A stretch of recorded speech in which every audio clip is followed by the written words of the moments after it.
صلی اللہ علی محمد صلی اللہ علیہ وسلم۔ اعوذ باللہ السمیع العلیم من الشیطان الرجیم، بسم اللہ الرحمن الرحیم، والصلاة والسلام علی رسولہ الکریم۔ بخاری شریف باب الوضو، اور آج اس میں جو ہم پڑھیں گے یہ آخری 2 حدیث ہوں گی باب الوضو کی، اور اس کے بعد باب الغسل جو ہے وہ شروع ہوگا انشاءاللہ۔ اور آج کی خاص بات یہ ہے کہ درس حدیث خاص طور پہ آج کا درس حدیث جو ہے میں مدینہ شریف میں بیٹھ کے ریکارڈ کر رہی ہوں، اور یہ میں سمجھتی ہوں ایک بہت بڑا ایک اعزاز بھی ہے اور ایک خوشخبری بھی ہے کہ نبی کریم صلی اللہ علیہ وسلم کے شہر میں بیٹھ کے ہم ان کا دین سیکھنے اور سمجھنے کی کوشش کر رہے ہیں۔ حدیث جو آج ہم پڑھیں گے یہ حدیث نمبر 243 ہے، اور اس باب کا عنوان ہے دفع السواک الی الاکبر، کہ عمر میں بڑے شخص کو مسواک دینا۔ یہ حدیث حضرت نافع، حضرت ابن عمر، جو گولڈن چین ہم نے پیچھے پڑھا تھا کہ حضرت عبداللہ بن عمر نافع جو ہیں اگر عبداللہ بن عمر سے روایت کرتے ہیں اور وہ نبی کریم صلی اللہ علیہ وسلم سے، تو اس کو گولڈن چین کہا جاتا تھا۔ اس میں پیچھے امام مالک تھے، امام مالک عن نافع عن ابن عمر، تو نافع حضرت ابن عمر سے روایت کرتے ہیں رضی اللہ تعالیٰ عنہ سے، ان النبی صلی اللہ علیہ وسلم قال، نبی کریم صلی اللہ علیہ وسلم نے فرمایا،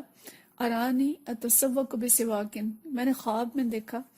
کہ میں مسواک کر رہا ہوں۔ فجاءنی رجلان، اور میرے پاس 2 لوگ آئے، احدہما اکبر من الآخر، ان میں سے ایک جو تھا وہ دوسرے سے عمر میں بڑا تھا۔ فناولت السواک الاصغر، تو میں نے چاہا کہ مسواک جو ہے وہ چھوٹے کو دوں۔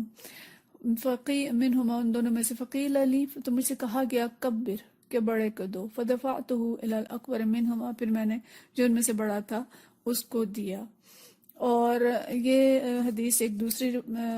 طریقے سے بھی، دوسری روایت سے بھی حضرت عبداللہ بن مالک نے حضرت اسامہ رضی اللہ تعالیٰ عنہ اور انہوں نے نافع سے اس کو بیان کیا ہے، مختصر سند سے بھی آئی ہے۔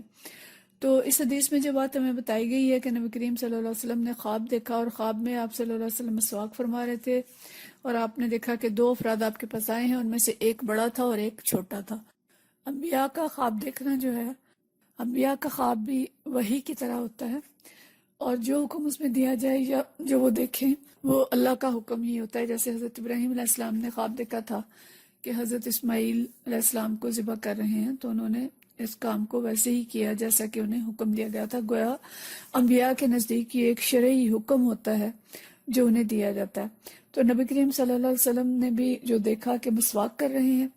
اور 2 افراد ان کے پاس آئے، ایک بڑا تھا اور ایک چھوٹا، اور آپ نے چھوٹے کو مسواک دینا چاہیے تو فرشتے نے یا کہاں سے آواز آئی کہ بڑے کو دی جائے۔ تو یہ ایک ادب ہے جو سکھایا گیا نبی کریم صلی اللہ علیہ وسلم کو کہ جب کوئی چیز دینی ہو اور افراد مختلف عمروں کے ہمارے پاس موجود ہوں تو بڑے سے ابتدا کی جائے، اور بڑے کو پہلے چیز دی جائے اور پھر چھوٹے کو دی جائے۔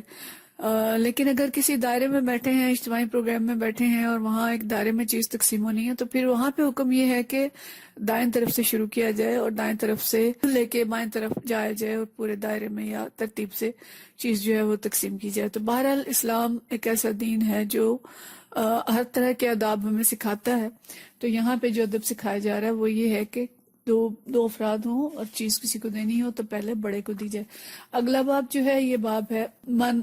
فضل من بات علی الوضو، کہ جو شخص وضو میں سوتا ہے اس کی فضیلت۔ دیکھیں ہم نے وضو کے بارے میں بہت سی حدیث پڑھی ہیں، اگلے درس میں انشاءاللہ ہم ان کا خلاصہ دیکھیں گے باب الوضو کا، لیکن یہاں پہ اب آخری حدیث جو امام بخاری لائے ہیں یہ بہت اہم حدیث ہے کہ وضو یا جو پاکی اور پاکیزگی ہے مومن کے لیے بہت اہم ہے، اور اللہ تعالیٰ نے پاکیزگی کا حکم دیا ہے۔ تو پاکیزگی کے ضمن میں جو آخری حکم نبی کریم صلی اللہ علیہ وسلم کا ہمارے سامنے اس باب میں آ رہا ہے وہ یہ ہے کہ سوتے وقت بھی پاکیزہ اور باوضو ہو کے سویا جائے۔ تو حدیث کیا ہے؟ یہ حدیث نمبر 244 ہے، حضرت براء بن عازب رضی اللہ تعالیٰ عنہ سے روایت ہے۔ قال النبی صلی اللہ علیہ وسلم، وہ فرماتے ہیں کہ نبی کریم صلی اللہ علیہ وسلم نے فرمایا، اذا آتیت مضجعک، کہ جب تم اپنے بستر کی طرف آؤ، فتودع وضوءک للصلاۃ، تو وضو کرو جیسے تم نماز کے لیے وضو کرتے ہو۔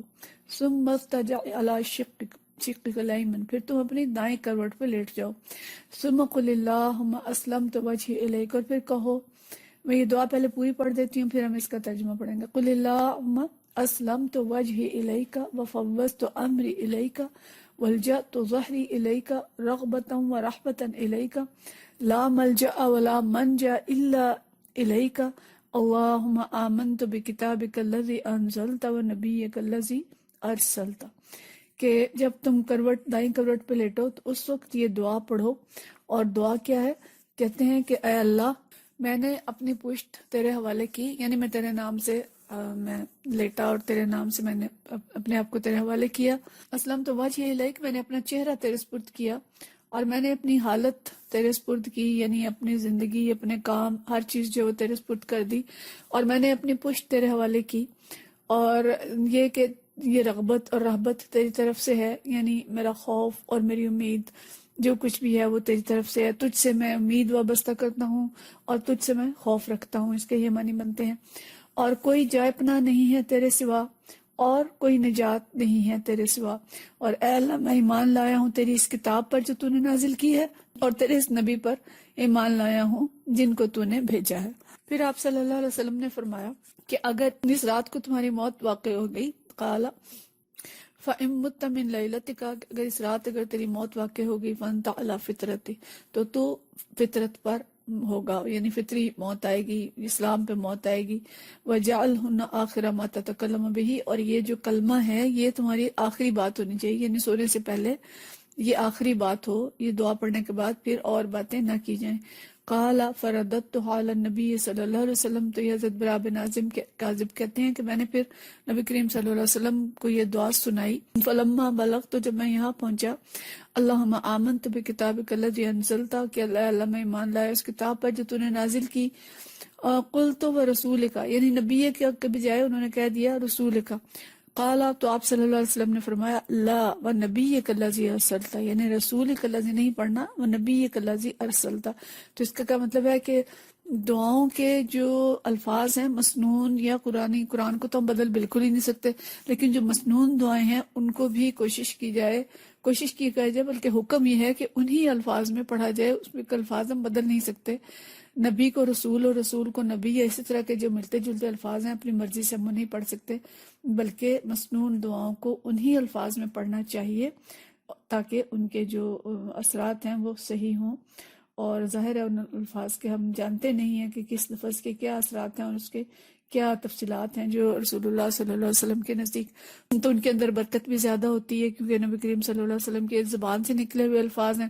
تو اس لیے ہمیں انہی الفاظ میں ان کو ادا کرنا چاہیے۔ اچھا، اب جو موضوع اس حدیث کا ہے وہ یہ ہے کہ رات کو باوضو سویا جائے اور سونے سے پہلے مسنون دعا پڑھی جائے۔ تو وضو کے باب میں یہ حدیث آئی ہے، اور ہمیں اب تک ہم نے وضو کے بارے میں بہت سی حدیث پڑھی ہیں وضو کی اہمیت کے بارے میں، لیکن یہ یاد رکھیں کہ اسلام پاکی کا دین ہے، ہر حال میں پاکیزگی کو پسند کرتا ہے، اللہ خود پاک ہے، اور نبی کریم صلی اللہ علیہ وسلم نے صفائی کو نصف ایمان قرار دیا ہے۔ تو ہمیں ممکنہ حد تک ہر وقت باوضو رہنا چاہیے، کوشش ہونی چاہیے کہ ہر وقت باوضو رہیں، لیکن عبادات کے علاوہ خاص طور پہ رات کو باوضو سونے کا تو حکم دیا گیا ہے، اس لیے کہ نیند چھوٹی موت ہے، اور ہمیں یہ معلوم ہے کئی جگہوں پہ ہم نے اس کو پڑھا ہے کہ رات کو روحیں جو ہیں وہ اللہ کے پاس چلی جاتی ہیں،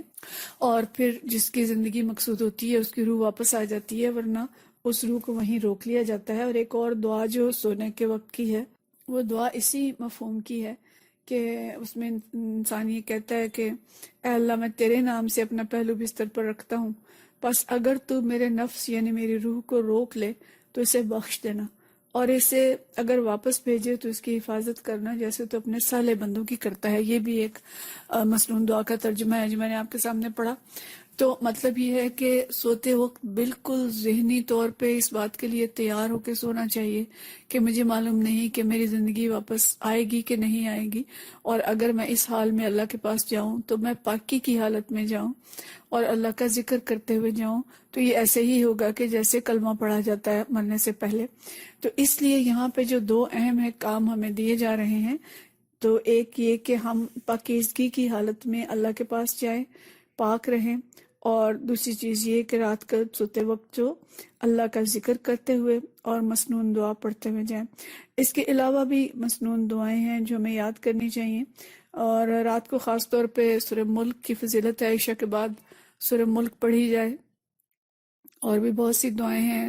آیت الکرسی، سورہ فاتحہ اور آیت الکرسی، سورہ بقرہ کی آخری آیات